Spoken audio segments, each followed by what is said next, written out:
मैं दिनेश राय एक बार पुनः अपने YouTube चैनल राय सर क्लासेस में आप सभी का बहुत बहुत स्वागत करता हूँ, अभिनंदन करता हूँ। प्यारे बच्चों, आज हम स्टडी करने वाले हैं एक बहुत ही महत्वपूर्ण प्रश्न पर, विद्युत क्षेत्र की तीव्रता और विभवांतर में संबंध।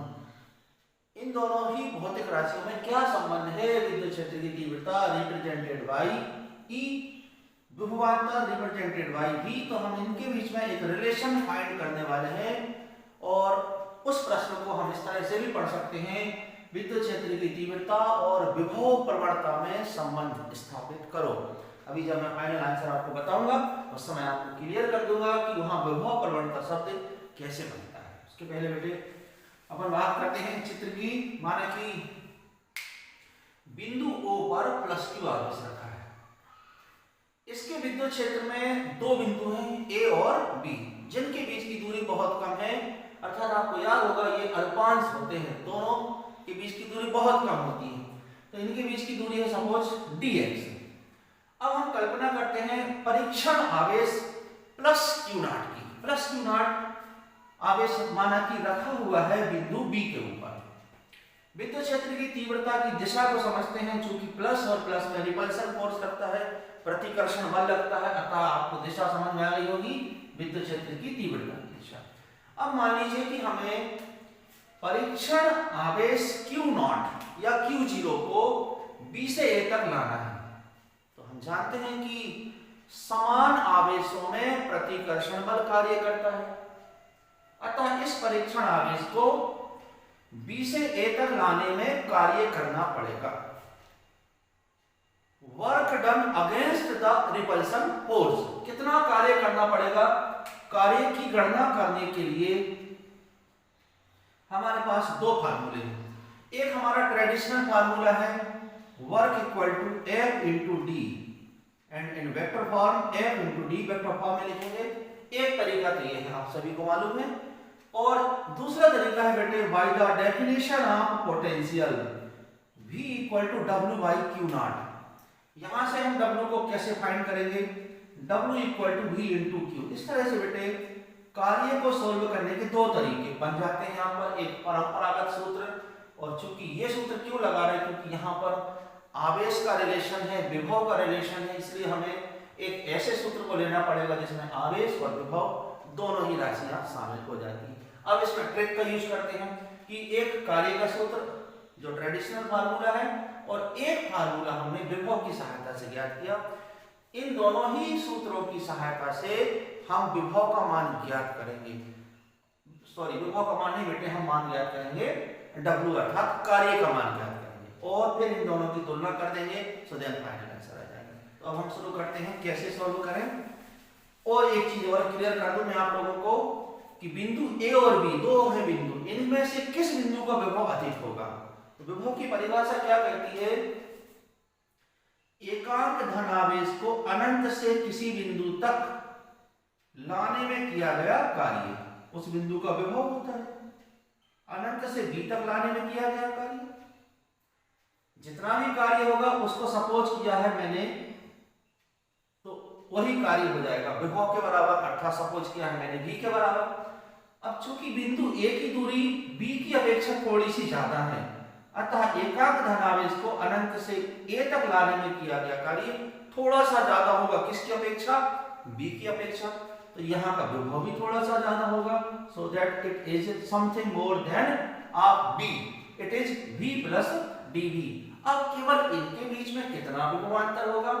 A के विभव को B के विभव में से माइनस कर दीजिए, सो देन आंसर आएगा बेटे कितना? dV आ जाएगा। तो what is dV? Potential difference between B and A। B और A के बीच में कितना विभवांतर रहेगा? dV का रहेगा। अब माना कि परीक्षण आवेश Q0 रखा हुआ है B पर और उसे B से A तक लाना है। ऐसा करने में किया गया कार्य दो तरह से सॉल्व करते हैं। परीक्षण आवेश Q0 को B से A तक लाने में किया गया कार्य। अब चूंकि बिंदुओं के बीच की दूरी बहुत कम है, इसलिए कार्य को बेटे हम dw से लिखेंगे, small work dw, it is dw equal to vector form में लिखना पड़ेगा आपको f इंटू dx। अब वेक्टर फॉर्म को हटा दीजिए, cos आ जाएगा f dx cos theta. Theta का मान कितना होगा? बल की दिशा कहाँ होगी? दो समान आवेशों के बीच में प्रतिकर्षण की दिशा ये होगी बेटे, जबकि विस्थापन करना है b से a की तरफ, सो दैट विस्थापन की दिशा और बल की दिशा दोनों के बीच में 180 डिग्री का एंगल है। नाउ थीटा की जो वैल्यू है वो आप यहाँ लिख सकते हो, 180 degree means f into dx, cos 180 की वैल्यू -1 होती है, माइनस f इंटू dx। ये हम चल रहे हैं किसके इक्वल? dw के इक्वल। अब एक बार क्वेश्चन को पढ़ते हैं, इसमें लिखा हुआ है बेटे विद्युत क्षेत्र की तीव्रता, अर्थात यहाँ पर हमें तीव्रता शब्द को लाना पड़ेगा। तो चूंकि हम जानते हैं f इक्वल टू कितना होता है? Q नॉट E होता है। f को रिप्लेस कर दीजिए, क्यों करें? क्योंकि हमें तीव्रता को इंक्लूड करना है। माइनस f के रिप्लेस में Q not E into dx, this is equation number first. तो ये हमने कार्य को सॉल्व किया एक परंपरागत सूत्र जो हम पहले से जानते हैं कि व्हाट इज वर्क से। नाउ अब हम एक बार पुनः कार्य को सॉल्व करेंगे और सूत्र कौन सा लेंगे? By the definition of potential V equal to W by Q। एक बार पुनः इसको सॉल्व करेंगे, सूत्र V बराबर W बटे Q, इसकी मदद लेते हैं तो से लगेगा। अब यहाँ आवेश आप देख सकते हैं Q नॉट है, तो बेटे हम Q नॉट हो जाएगा, और W इक्वल टू कितना होगा? V इंटू Q नॉट हो जाएगा। इनमें भी चेंज करना पड़ेगा, W के रिप्लेस में क्या आएगा? dW आएगा। और चूंकि मैंने अभी आपको समझाया यहाँ पोटेंशियल डिफरेंस कितना है, तो dV आ जाएगा।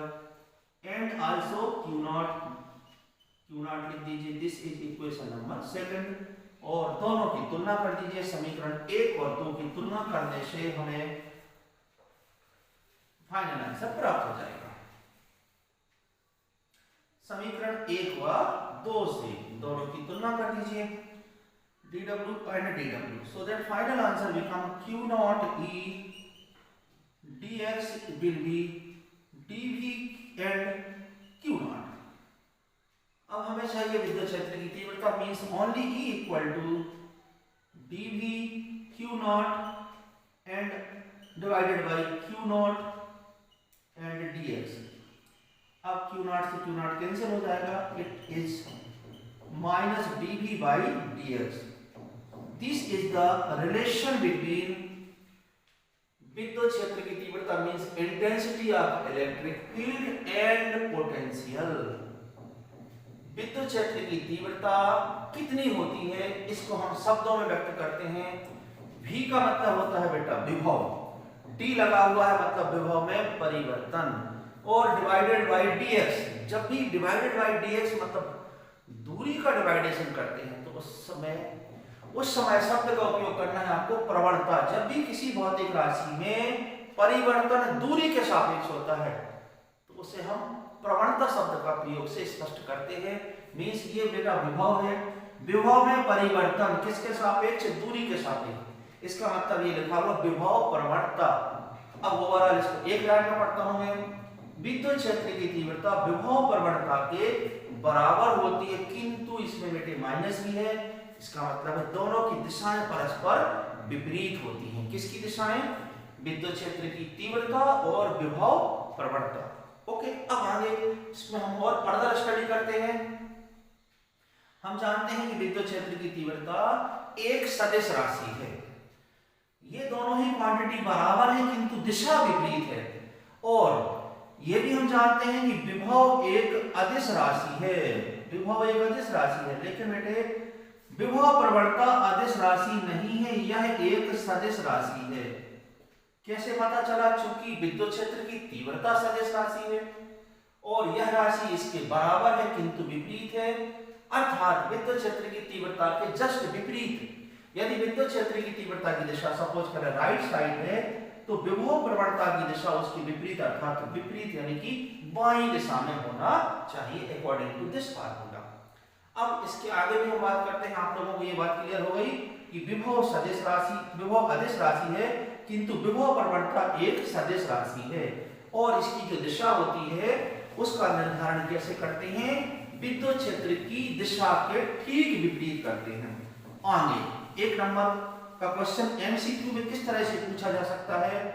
हम जानते हैं कि ई इसका मात्रक होता है बेटा न्यूटन पर कूलम, याद होगा आप सभी को, और इस सूत्र के माध्यम से भी हम ई का एक अन्य मात्रक निकाल सकते हैं by dv by dx, because मात्रक में माइनस चिन्ह का कोई यूज नहीं है। विभव का मात्रक क्या होता है बेटे, वोल्ट होता है, और दूरी का मात्रक होता है मीटर, अर्थात विद्युत क्षेत्र की तीव्रता का एक मात्रक क्या हुआ, न्यूटन पर कूलम, और इसका दूसरा मात्रक हो जाएगा वोल्ट प्रति मीटर।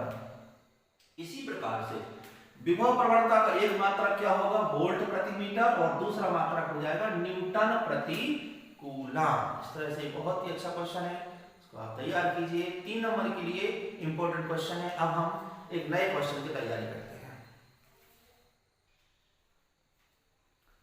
बच्चों हम बात करते हैं आवेशों के निकाय की स्थिर विद्युत स्थितिज ऊर्जा। आवेशों का निकाय, निकाय में कम से कम 2 आवेश लेना पड़ेंगे, क्योंकि एक कण निकाय का भी आवेश होता है, लेकिन उसकी ऊर्जा की कैलकुलेशन हम नहीं कर पाएंगे। कम से कम हमें 2 आवेश लेना पड़ेंगे, इससे ज्यादा कितने भी ले सकते हैं। तो माना कि 2 बिंदु आवेश है हमारे पास, Q1 और Q2, ये मिलकर एक निकाय बनाते हैं। 2 से ज्यादा भी हो सकते हैं। इसी क्वेश्चन को फिर हम आगे बढ़ाएंगे। तो 2 बिंदु आवेश है Q1 एंड प्लस Q2, दोनों मिलकर एक निकाय बनाते हैं। तो क्या इनमें किसी तरह की कोई ऊर्जा हो सकती है, क्वेश्चन इज, क्या इनमें किसी तरह की कोई ऊर्जा हो सकती है, और अगर होगी तो उसका हमें कैलकुलेशन करना पड़ेगा। अब आगे हम बात करते हैं बेटे, हम जानते हैं कि जब भी हमें ऊर्जा को सॉल्व करना हो तो किसको सॉल्व करते हैं, हमेशा याद रखिएगा, हमेशा हम कार्य को ही सॉल्व करते हैं। दोनों आवेशों ने मिलकर निकाय बनाया है, तो ऐसा मान सकते हैं कि ये दोनों आवेश निकाय बनाने के पूर्व दोनों ही अनंत पर हैं। Q1 और Q2 दोनों ही अनंत पर हैं। अनंत से मतलब है ऐसा स्थान या ऐसा बिंदु जहां वे दोनों एक दूसरे पर कोई बल नहीं लगाते हैं। एक आवेश का दूसरे आवेश से कोई रिलेशन नहीं है, मींस दोनों ही आवेशों को हमने क्या माना कि ये आवेश अनंत पर है। अब सपोज दैट किसी एक आवेश को अनंत से किसी बिंदु तक हम लाते हैं, और सपोज करो वह बिंदु ए है, तो यहां प्रश्न उठता है कि क्या Q1 को अनंत से किसी बिंदु तक लाने में कोई कार्य करना पड़ेगा। कार्य की परिभाषा यहां क्या बनेगी कि 2 बिंदु आवेशों के बीच में आकर्षण अथवा प्रतिकर्षण बल के विरुद्ध यदि कार्य किया जाएगा तो ही कार्य माना जाएगा, अदरवाइज नहीं माना जाएगा। तो यदि हम इसको लाते हैं अनंत से, plus Q charge bring from infinity to any point, so there is no work to be done, कोई वर्क नहीं करना पड़ेगा।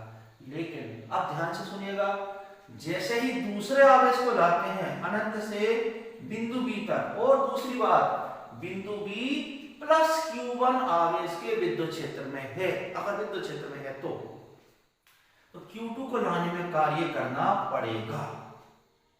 लेकिन अगर हम इसको पहले लाते हैं, Q2 को पहले लाते हैं, यदि हम Q2 को पहले लाते हैं, Q1 अनंत पर है तो कोई कार्य नहीं करना पड़ेगा, लेकिन उस समय Q1 को लाने में कार्य करना पड़ेगा। अर्थात किसी एक आवेश को जो पहले लाए हैं कोई कार्य नहीं करना पड़ेगा, और जब हम दूसरा आवेश लाते हैं तो कार्य करना पड़ेगा। तो मेरी बात आपको समझ में आ गई होगी। इस तरह से दोनों मिलकर निकाय बनाएंगे, और निकाय बनाने में जितना भी कार्य करना पड़ेगा वही कहलाएगा उस निकाय की स्थिर विद्युत स्थितिज ऊर्जा। तो सपोज दैट हम पहले इसको लाते हैं, प्लस Q1 आवेश को लाते हैं अनंत से, कहां लाते हैं, बिंदु A तक लाते हैं, और जैसे इसको लाएंगे तो आपको याद होगा कि बिंदु आवेश के कारण विभव कितना होता है। तो इतने मतलब प्लस Q1 आवेश जो कि बिंदु A पर है, इस आवेश के कारण इतनी दूरी पर विभव कितना होगा, प्लस Q1 आवेश के कारण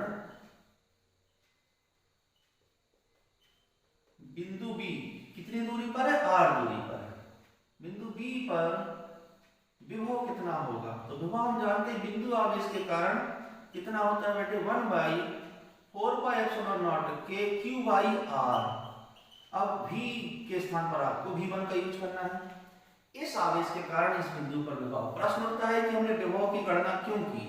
बिकॉज हमें सॉल्व करना है ऊर्जा को, और ऊर्जा को सॉल्व करने के लिए हमें किसको सॉल्व करना पड़ता है? कार्य को।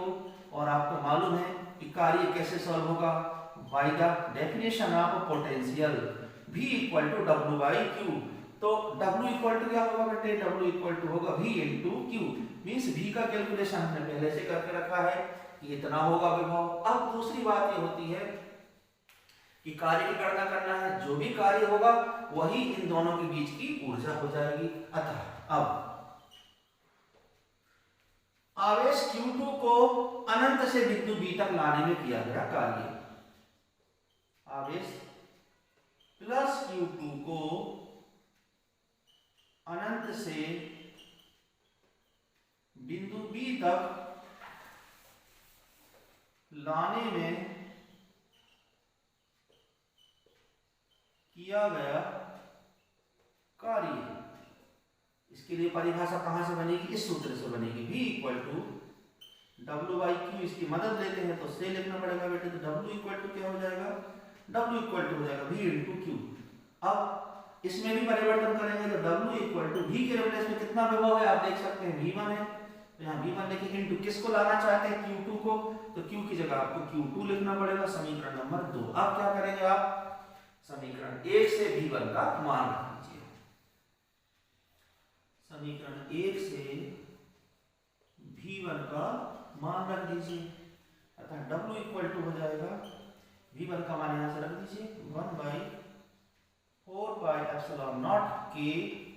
और यहाँ बेटे अपन ने बात करी थी Q1 की, तो यहाँ Q1 भी लिखना पड़ेगा। Q1 ये हो गया V1 का मान इंटू Q2।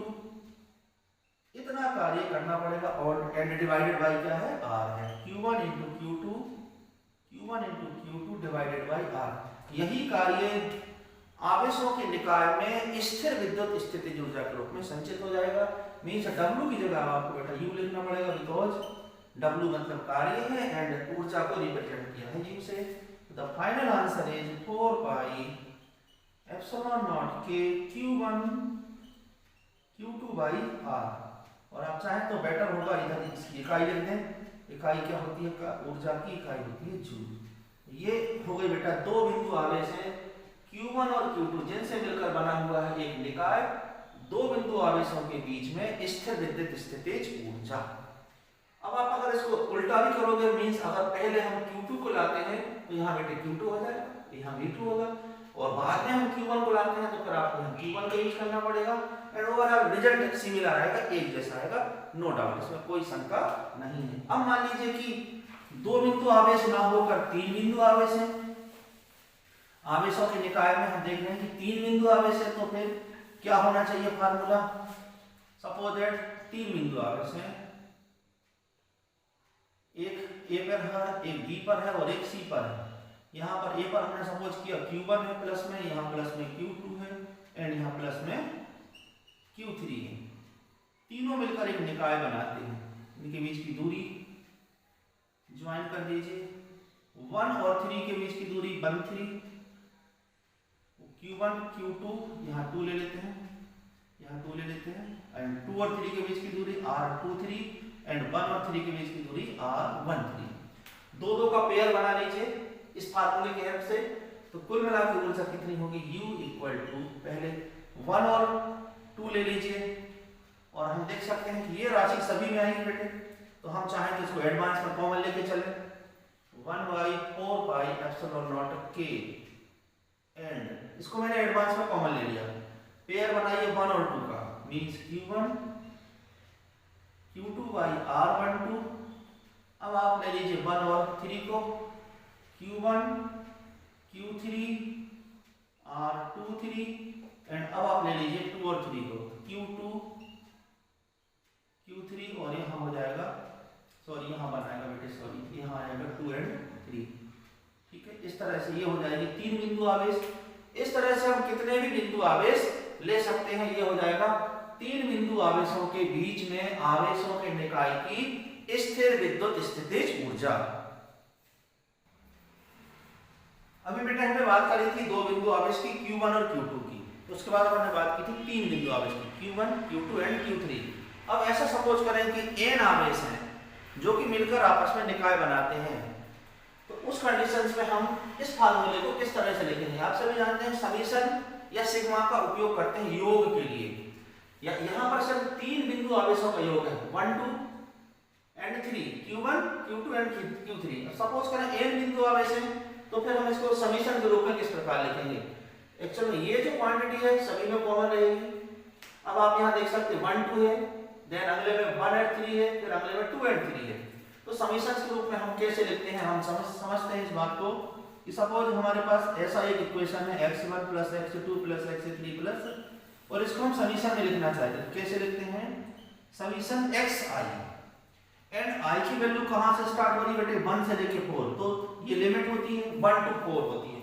इसी प्रकार से हमें यहाँ भी समीशन लिखना है, क्वांटिटी एक नहीं दो है Q1 Q2, तो 1 के रिप्लेस में बेटे मैंने i लिखा है, 2 के रिप्लेस में मैंने j लिखा है एंड डिवाइडेड बाय r 1 2, तो अगेन फिर i और j लिखा है, और यहाँ लिमिट लिखना पड़ेगी। तो i की वैल्यू 1 से स्टार्ट होगी एंड j की वैल्यू भी 1 से स्टार्ट होगी, but j is not equal to i, j की वैल्यू i के इक्वल नहीं होगी। मतलब अगर i की वैल्यू 1 है तो फिर j की वैल्यू 1 नहीं होगी, उससे एक ज्यादा लेना पड़ेगी, और ज्यादा 2 भी हो सकती, 3 भी हो सकती। मींस यदि i की वैल्यू 1 है तो j की वैल्यू आप देख सकते हैं 2 होगी, या फिर i की वैल्यू 1 है तो फिर j की वैल्यू 2 नहीं होगी, नेक्स्ट आएगा। सो दैट इस तरह से हम समीशन के रूप में भी इसको लिख सकते हैं, जबकि n बिंदु आवेश एक साथ उपस्थित हो। इस तरह से आज हमने दो महत्वपूर्ण क्वेश्चंस की बात की।